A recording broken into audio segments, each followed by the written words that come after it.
皆さん、こんにちは。今回は、第3弾、スピン移動が鍵となる作品、ソニックラビリンスをプレイします。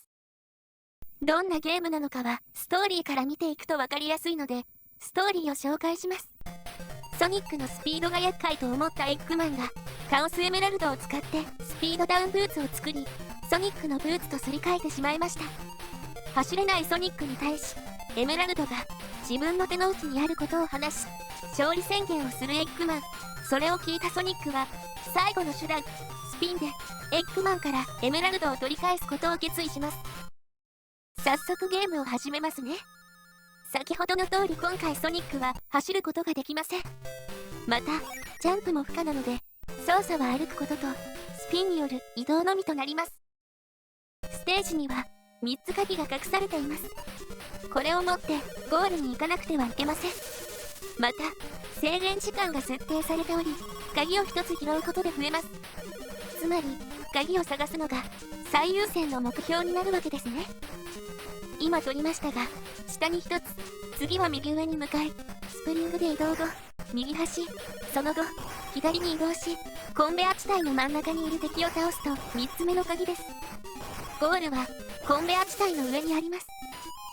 ちなみに、ダメージを受けると鍵を落としてしまいますが、近くに落ちるので拾い直しましょう。リングはない代わりに、ダメージ1回でタイムが10秒減るため、受けすぎには注意です。スコアは1万点ごとに残機が増えるので、できる限りタイムに余裕を持たせてゴールしたいですね。一応、ステージ内でもバーアップが拾える場合がありますが、今回は鍵の場所と最適な取り方を優先した攻略なので採用していません。もう取ってしまいましたが、スタート地点から正面に進むと鍵があります。その後は右上に向かうと鍵がもう一つ。それを取ったら左に向かうとスプリングがあるので、それに乗れば最後の鍵です。揃ったらすぐ近くの崖から降りるとゴールです。そういえば、スピンチャージの時間に応じてソニックの頭上に三角のマークが増えていきます。この数が多い時に発動するとその分だけ加速しますが、制御が難しいです。うまく調整しましょう。もしダメすぎても押していればまた速度が下がっていくので大丈夫ですし、飛び出した後もう一度ボタンを押してブレーキをかけることもできます。1の3です。鍵の場所ですが、最初の坂を上がった場所を真ん中として、そこから1つ左上の敵を倒す、左の敵を倒す。最後にトゲのある右上の足場の中央にあります。ゴールは最後の鍵から左上の方向にあります。今更ながら最初のゾーンはスカイです。空がモチーフのステージは中盤から後半に訪れることが多いので、番外作とはいえ非常に珍しいですね。いよいよ次はボス戦です。ボスアクトでは従来通りリングが復活し、攻撃を受けても持っていればセーフです。最初はリングを集めるパートで、ここで100枚集めることができればワンアップします。坂道のリングの位置は攻略上必須ではないし、解説も間に合わないので解説しません。集めたい人は動画を見て位置を覚えてください。ちなみにボタンを押せばブレーキがかけれますが、停止時は判定がないようで、一部のリングが拾えなくなるので注意です。100枚集めるとその場でゼロに戻りますが、このゲームのリングは前回のソニック1と同じで、1回でもダメージが入ったら全て落とす上に拾い直せないので、0枚でなければどれも同じです。スカイラビリンスのボス、メカゴリラです。直球な名前ですね。序盤はチビ形態が出ますので、スピン攻撃か無視してやり過ごします。レカ形態が来てからが本番です。レカ形態になったら腕を飛ばすので、腕にぶつからないようにスピンで攻撃します。壁でうまく跳ねながら連続でぶつかれると効率よく削れますね。腕の位置が毎回バラバラで当たりやすいので意外と強敵です。説明中に倒しました。ボスを倒した後に出るリングは1個で25枚カウントされるので、スコアが欲しい場合は取りましょう。ストーリー上ソニックが集める必要があったエメラルドですが、今回は道中ではなくボスを倒した際に入手できます。次のエリアは C です。水中が舞台となりますが、息継ぎは必要なし。アクト1は大砲で移動がメインです。ボタンを押すタイミングで行き先が変わります。まずは上に進んでから右方向に2回飛んで最初の鍵を回収します。すぐ近くのカブトトが鍵を持っているので倒して回収。鍵から少し下に進み左に突き当たりを下に進みます。その後見える大砲に入ったら右側に飛ぶと最後の鍵、戻ってきたら左側に飛ぶとゴールです。クリアしました。エリアこそ変わりましたがギミックが少し変わっただけで基本的な流れや操作は変わることがありませんでしたね。これが原因なのかこのゲームあんまり評価が高くないんですよね。 C の2です。このステージはラビリンスの名の通りに入り口と出口が複雑に入り組んでいる扉の移動を使うステージです。鍵はコンベア近くの敵が持っています。とりあえず倒したら上に向かい一番上の部屋を進むともう一つ戻ろうとすると違う地形になりますが他の道がないため今回は迷わないでしょう。戻ってきました。先ほど敵を倒して鍵を拾っていない場合はどこかに転がっているので忘れず回収します。コンベアの部屋の中で上の方の扉に入ってその後も一つ上の扉に入るとゴール前に出ます。鍵は正面に進むと入手できます。今までは見える範囲での迷宮でしたがこの辺りからワープのような要素が増えて複雑になってきます。答えを知っているとすぐに終わりますが知らないとタイムアップまでかかることも。次のステージですが実は本作で唯一隠し要素のあるステージです。隠し扉に入らないとグッドエンドが見れません。もちろん今回はグッドエンドのための解説をします。まずは右の方にある鍵を回収。その後一番左側に配置されている大砲まで進みます。大砲に入ったら右と1、2ボタンを同時押しします。これでボーナスステージに入ることができます。どうやったらこんなのわかるんだと思うかもしれませんがバッドエンドの最後に2の3のどこかでこのコマンドを入れろと出てきます。スタート地点付近に戻りますがそこから右下の方に進むとボーナスの入り口ついでに部屋の左下に最後の鍵があります。ボーナスステージのリングは1リング25個でカウント100でバーアップします。グッドエンドの条件はここに入ることなのでタイムアップ最後の地点から落下のどちらでもここから出た時点で大丈夫です。そんなに稼ぐ必要もないので今回は早めに脱出しようと思います。脱出後はボーナスステージの入り口の地点に出るのでタココのいる場所まで来たら上に向かっていくだけです。目印があって分かりやすいですね。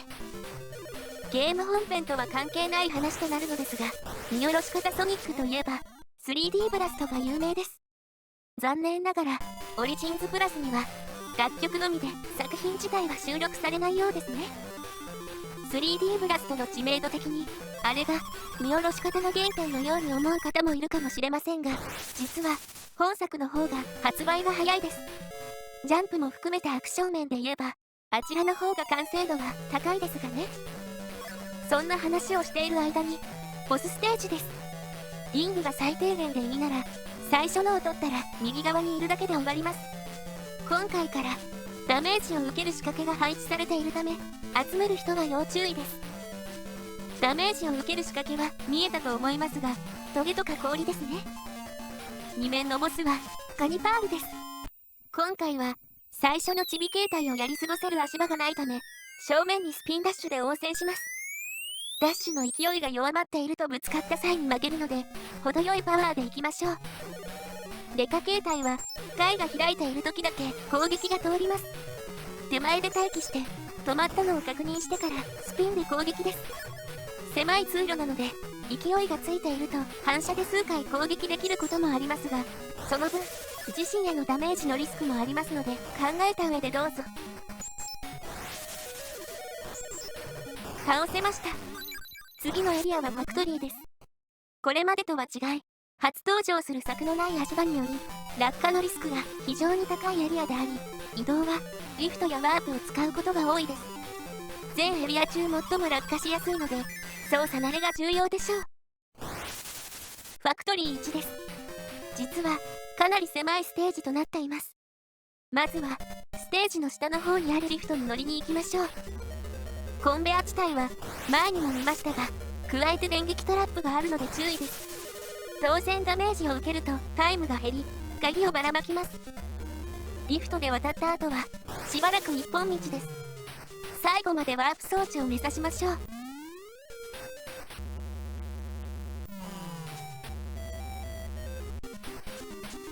2回目のワープ後に近くに鍵があります。その後、左に向かい鍵を回収。最後は下に向かい敵を倒すと最後の鍵を取れます。鍵が回収できたら一番左を目指します。壁まで来たら上に進むとゴールです。ステージ1はこれで終わりです。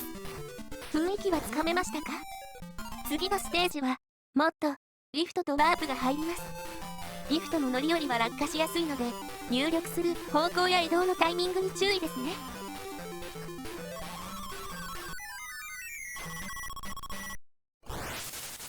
ファクトリーの2です。まずは右側のリフトに乗ります。その後、すぐ近くのパネルでワープすると鍵があります。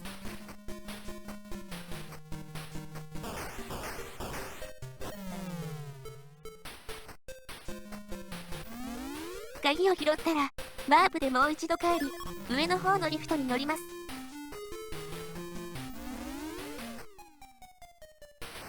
そのリフトで次の足場に行ったら右のリフトに乗ると鍵があります。スピンで移動を急げばリフトの待ち時間がなくなりますが、慣れてない場合はだいたい落下するので、安定を取るなら一度待ちましょう。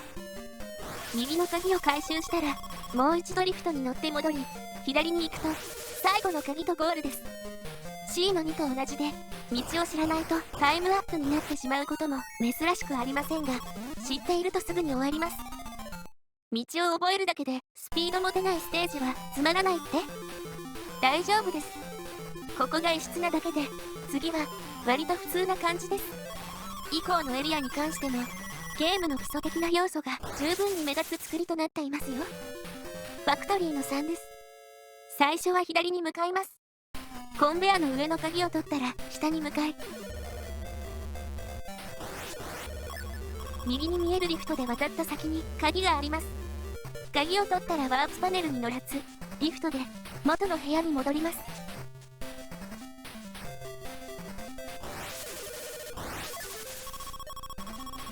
その後、画面左下の方にフリッパーが見えますが、その左側にリフトが来るので、乗るために待機しましょう。知らないとこれに気づけないことが多いですね。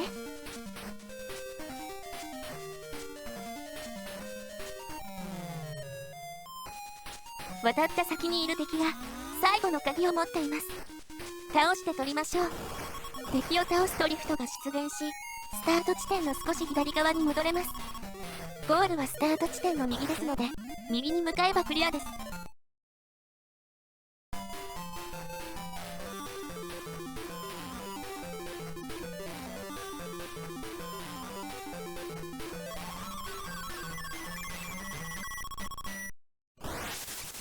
ファクトリーのボスです。今回のスライダーパートは、鉄球の振り子と大きな炎で、非常にダメージが入りやすいです。端の方にもあるため、どこかで放置してれば安全ということもありません。一応、最後の方は、リングが中央に集中しているので、中央をキープするのがいいですかね。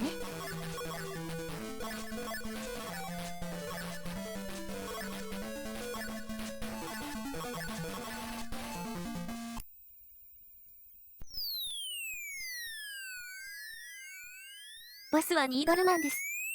最初のチビ形態に関しては、左か右にある足場に逃げることで余裕で避けれます。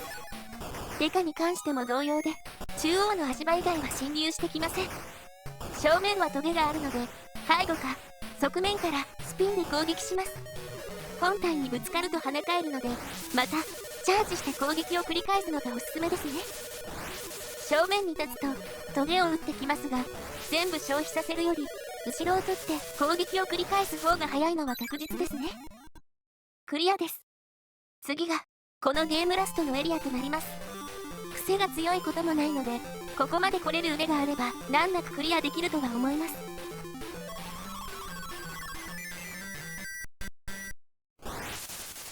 最終エリア、キャッスルです。一面は驚くほどシンプルな出来となっています。まずは進むと最初に出る十字路の左と右の突き当たりに鍵が落ちているので、これで2個。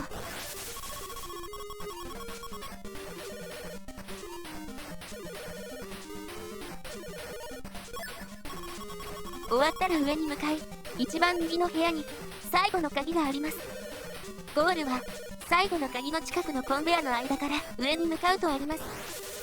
罠の配置が多いわけでもないし、道は必ず全て通るだけです。一応ところどころで矢が飛んできますが、回避は容易と、なぜここに来てこんなに簡単な面があるのでしょうか。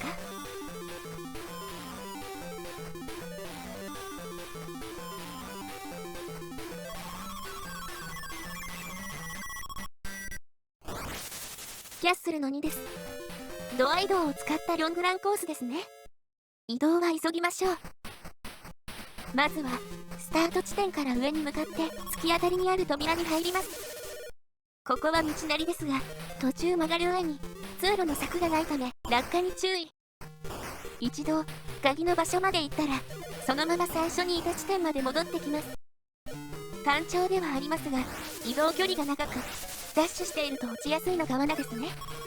操作に慣れていないプレイヤーは落下以外にもタイムラップにも注意ですね。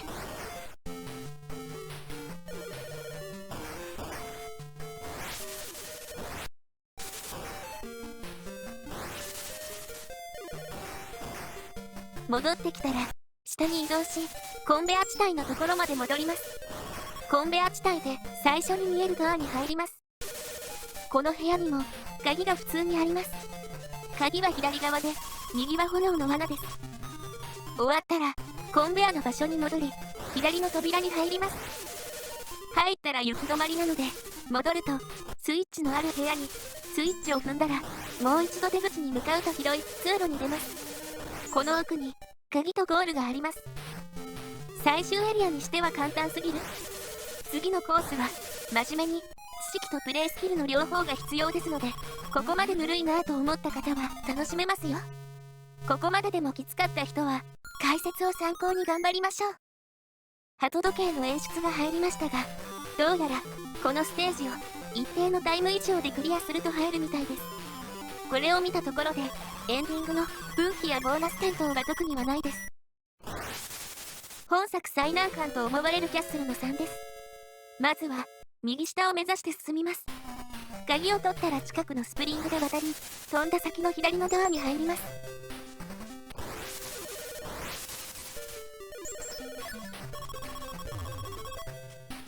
コンベア地帯に出ますが、そのまま流れて一番奥にあるドアに入ります。次の部屋は左下の方を目指します。下の段まで降りてコンベアがある場所の上にあるドアに入ります。次の部屋は上に進んで最初にあるドアに入ります。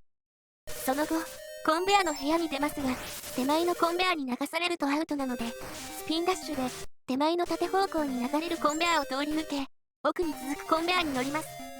鍵が奥にあるので回収。コンベアをスピンダッシュで逆走し、最初に入った場所に戻ります。戻ってきたら上に向かい、一番右上にあるドアに入ります。コンベアをたどると最後の鍵があります。この後すぐ近くのドアから出るとまた新しい部屋に出ますが、この部屋を左に向かって歩いていき、全ての穴で落ちましょう。そうすると最終的にゴールの前にたどり着きます。これで鍵集めのステージは全て終了です。お疲れ様でした。次はいよいよ最後のボス戦となりますね。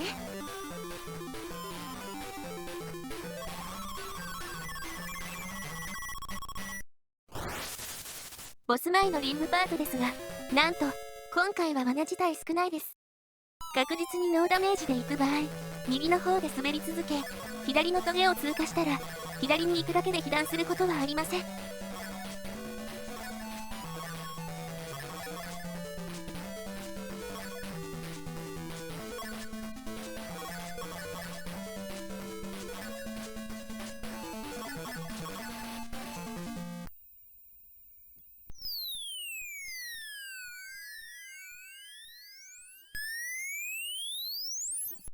ラスボスのスマイリーボムですが、最初のチビ形態は真ん中付近でほぼ当たりません。影を見て逃げると確実です。デカ形態は相手がこっちに来るので、影が重なったらスピンダッシュで逃げます。そして落ちたところにスピンダッシュで攻撃するだけです。簡単すぎてラスボスではないと思った？残念、これがラスボスです。ウィッチカートに続き最弱のラスボスと化してしまいましたね。何かパターンに落とし込んでるだけではないかといった声も聞こえますが、そんなことはありません。相手の方から来てその場に攻撃するしかパターンがないんですよね。いやいや、これは第1形態だから弱いだけだって？察しがいいですね。ラスボスというだけあってこれで終わりではありません。では第2形態はどんなものかもう少し見ていればわかります。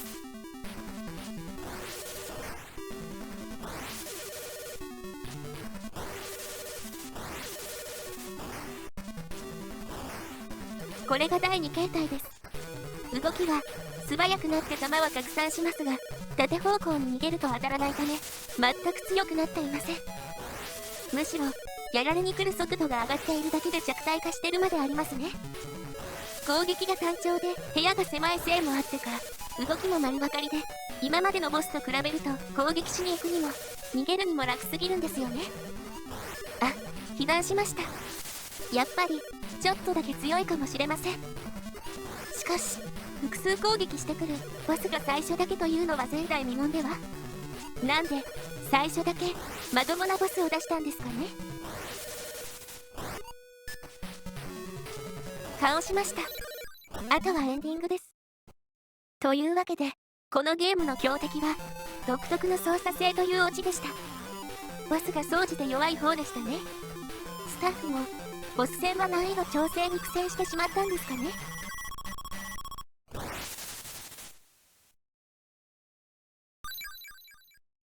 逃げるエッグマンがエメラルドを落とし、それをソニックが回収。出口から脱出します。実はこのシーンバッドエンドでも変わりません。2の3のボーナスに入り損ねた場合、床や文字の色が青になりノットパーフェクトと表示されます。なおその場合エメラルドが揃っていないはずなのにソニックは普通に走っています。エメラルドが揃わないと靴を外せなかったのでは。そんなわけでこれでクリアですね。短めの作品でしたが公開が思ったより遅かったです。ごめんなさい。今も撮影や編集を頑張っております。次回の動画ですがソニック2のゲームギア版の予定です。動画全体の時間は1と同じぐらいになりそうですね。このチャンネルではソニックオリジンズプラスに向けゲームギア作品の攻略を作成中です。発売日までにアクションゲーム8作を攻略予定ですので、ぜひともチャンネル登録や高評価で応援よろしくお願いします。発売後は追加要素があり次第そちらの攻略もします。この後クリア特典コマンドの説明があるので先にご挨拶です。ご視聴ありがとうございました。また次回の動画でお会いしましょう。コマンド紹介もぜひ見てくださいね。画面にも出ていますがグッドエンドの時に見れる隠しコマンドです。タイトル画面に手上2回右3回下6回左9回でステージセレクトが解禁されます。入力成功時効果音が鳴りタイトルのところに変化があります。コマンド成功後ゲームを始める際に残機等の設定の欄にステージがあるためそこを1来ると任意のステージからスタートです。